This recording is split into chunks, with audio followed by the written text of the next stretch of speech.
It was the early 2000s in a quiet little town where the rain never just fell. It danced on tin roofs and turned every muddy lane into a secret adventure path.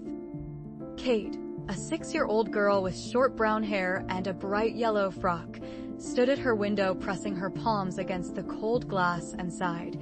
It's raining again. Now everything will be boring. Across the lane, 8-year-old Joe, who always wore a slightly oversized t-shirt and carried a tiny plastic walkie-talkie, shouted from his doorway, "Boring?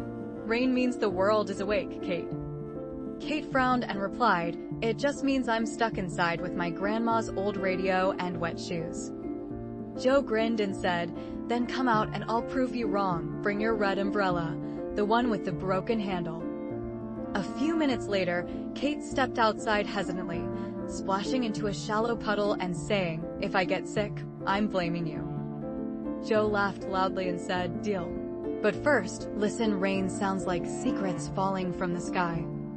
They walked along the muddy path, umbrellas tilted, while Joe pointed at the sky and added, "See those clouds? They're like giant storybooks spilling pages."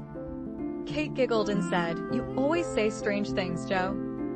Joe replied confidently, "And you always miss the adventure part, Kate."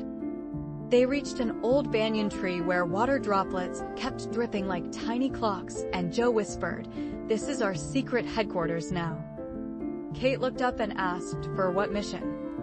Joe lowered his voice dramatically and said, "Mission Rain Rescue, saving lost paper boats from drowning in puddle oceans." Kate burst into laughter and said, "You just made that up." Joe nodded proudly and replied, "Of course I did. The best missions are invented." They folded small paper boats from an old newspaper Joe had in his pocket and gently placed them into flowing rainwater. Kate clapped as one boat started moving and said, "Mine is winning." Joe argued playfully, "No way. Mine is leading. It has better navigation skills." The rain grew heavier, but they didn't run. Instead, Joe said, "Rain doesn't chase us away. It invites us in."